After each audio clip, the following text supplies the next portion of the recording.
ऐसा बेटा जिसने अपने पिता का कर्ज उतारने में पूरी वसीयत बांट दी, बदले में उसे क्या मिला। एक बार एक बहुत ही नेक और ईमानदार आदमी था। उसका एक बेटा था। जब उस आदमी के मरने के दिन करीब आए तो उसने अपने बेटे को बुलाया और 2 बातें कही, जिसमें पहली बात यह थी कि कभी भी खुदा की झूठी कसम नहीं खाना। दूसरी बात यह थी कि मैंने जिनका कर्ज लिया है उसको चुका देना। दोस्तों, यह कहानी एक ऐसे बेटे की है जो अपने पिता के मरने के बाद भी उसकी आज्ञा का पालन करता है और अपने बाप की वसीयत पूरी करने पर खरा उतरता है और उसका बदला फल उसको मिल जाता है। जब वह आदमी मर गया तो लोगों को पता लगना ही था और उन्होंने यह भी पता लगा लिया था कि उसने अपने बेटे से कर्जा चुकाने की बात कही थी।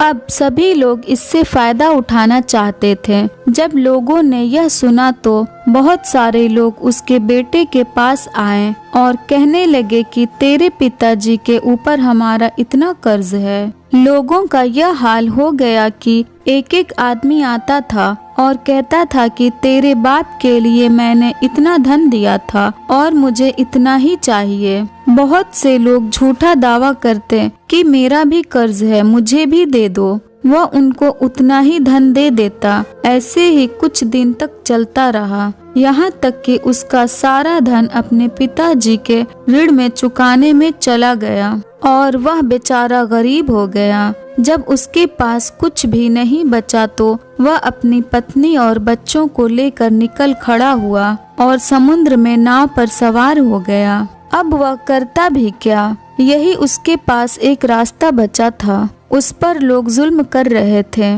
और जबरदस्ती उससे कर्ज मांग रहे थे। अब वह अपनी बीवी और 2 बच्चों के साथ नाव में सवार होकर जा रहा था। समुद्र में एक बड़ा सा तूफान आया कि अचानक नाव टूट गई और उसके तख्ते अलग हो गए। वह चारों अलग अलग तख्ते पर बहने लगे। भयंकर तूफान की वजह से हर एक आदमी अलग अलग दिशा में जा पहुंचा। अब यह आदमी जिसने दावेदारों के जुल्म से तंग आकर वतन छोड़ा था, एक द्वीप में जा पहुंचा जहां पर कोई आदमी नजर नहीं आता था। वह बहुत हैरान और परेशान था। अचानक एक आवाज आई कि ऐ माँ बाप के साथ एहसान करने वाले, खुदा चाहता है कि तुझे खजाना मिले। तुम फलां जगह पर आओ और खजाना निकाल लो। उस आदमी ने यह पूरी आवाज सुनी और बताई हुई जगह पर पहुंचा तो वाकई में खजाना मिल गया। फिर खुदा ने कुछ आदमी कहीं से उसके पास भेजे। उनसे उसने अच्छा बर्ताव और स्वागत किया। जब उसकी आवभगत और शिष्टाचार की खबर आसपास के इलाकों में फैली तो उसके अच्छे व्यवहार के कारण वह दूर दूर तक प्रसिद्ध हो गया और आसपास के लोग आने लगे और जो आते गए वहीं पर बसते गए, यहाँ तक कि वह द्वीप बड़ा शहर बन गया। वह आदमी उस शहर का बादशाह बन गया। जिस तरह उसकी खबरें सुन सुनकर और आदमी आते थे, उसके बड़े बेटे को भी इस बात का पता चला कि एक आदमी जो बहुत ही दयालु और प्यार प्रेम वाला है, जिसकी वजह से एक सुनसान द्वीप शहर बन गया। यह सुनते ही वह भी उस द्वीप की तरफ चल दिया। मंजिल तय करता हुआ जब वह उस द्वीप में पहुंचा तो उसकी मुलाकात बादशाह से हुई। उस बादशाह ने उसकी बहुत बढ़िया इज्जत की और अपने खास लोगों में शामिल कर लिया, मगर बाप बेटे एक दूसरे को पहचान नहीं सके। इसी तरह जब उसके दूसरे बेटे को खबर हुई और वह भी बादशाह के पास आ पहुंचा, उसको भी बादशाह ने अपने खास लोगों में शामिल कर लिया। अभी तक यह तीनों बाप बेटे एक दूसरे को पहचान नहीं पाए थे। अब बादशाह की बीवी का हाल सुनिए, जो नाव से बहकर किसी दूसरे द्वीप में जा पहुंची थी और एक आदमी ने उसे अपने घर में रख लिया था। जिस आदमी ने उसको रखा था, उसको भी बादशाह की खबर हुई कि बहुत ही अच्छा आदमी है, जिसकी वजह से एक सुनसान द्वीप शहर बन गया है। तो वह आदमी भी उस औरत को साथ लेकर बादशाह के द्वीप की तरफ चल पड़ा। जब द्वीप के करीब पहुंचा तो औरत को नाव में ही छोड़ दिया और कुछ नजराने लेकर बादशाह की खिदमत में हाजिर हुआ। बादशाह ने उसकी इज्जत और आवभगत के बाद कहा कि आज रात यहीं गुजारो। उसने कहा, मैं नाव पर औरत को छोड़ आया हूँ और उसकी तमाम बातों का जिम्मेदार मैं ही हूँ। बादशाह ने कहा, उसकी सुरक्षा के लिए मैं 2 आदमी भेज देता हूँ और उन्हीं दोनों भाइयों को हुक्म दिया कि वह जाएं और रात भर उस नाव में बैठी औरत की रक्षा करें। जब वह दोनों भाई नाव पर पहुँचे तो आपस में कहने लगे कि हमको इस औरत की हिफाजत के लिए भेजा है, कहीं ऐसा ना हो कि नींद आ जाए, इसलिए आपस में कुछ बात कर लेते हैं। एक ने कहा कि अपनी जिंदगी की अब तक का हाल सुनाए ताकि नींद नहीं आए और रात भी कट जाए। तो एक ने पहले अपना किस्सा शुरू किया और अपनी पूरी दास्तान सुना गया कि हम 2 सगे भाई थे। दूसरे भाई का यही नाम था जो तुम्हारा है। हमारा बाप हमको और हमारी माँ को साथ लेकर नाव में सवार हुआ।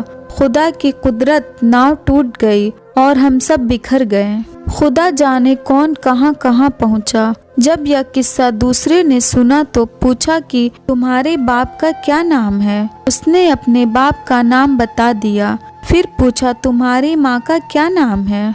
तो उसने अपनी माँ का नाम भी बता दिया। इतना सुनते ही दोनों एक दूसरे को पहचान गए और दौड़कर एक दूसरे से लिपट कर कहने लगे, रब की कसम, तू तो मेरा भाई है। वह औरत जो नाव में बैठी हुई थी, जो हकीकत में उनकी माँ थी, दोनों की बातें सुन रही थी। जब सुबह हुई और वह आदमी नाव पर आया तो देखा कि औरत बहुत गमगीन और उदास बैठी है। यह देखकर उसका माथा ठनका और गुस्सा आया और वह उल्टे पांव बादशाह के पास गया और यह बात बताई। बादशाह ने हुक्म दिया कि तीनों आदमी हाजिर किए जाएं। जब हाजिर हो गए तो बादशाह ने औरत से पूछा कि इन्होंने तेरे साथ क्या किया जो तू इतनी उदास और गमगीन है।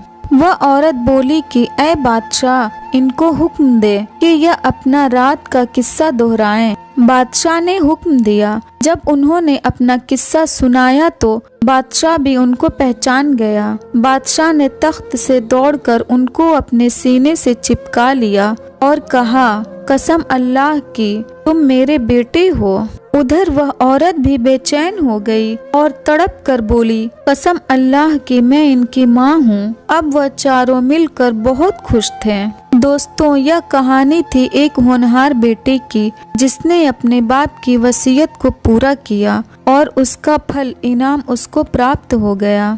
इस कहानी से हमें यह प्रेरणा मिलती है कि माँ बाप की आज्ञा का पालन करने और उनकी सेवा करने से हम कामयाब होते हैं। अपने माता पिता की सेवा करने से ईश्वर भी खुश होता है। दूसरी बात यह भी है कि ईश्वर जब चाहे किसी को भी मिला सकता है और जब चाहे किसी को भी जुदा कर सकता है। अगर ये स्टोरी आपको अच्छी लगी हो तो इस वीडियो को लाइक करें और नए हैं तो हमारे चैनल को भी सब्सक्राइब करें।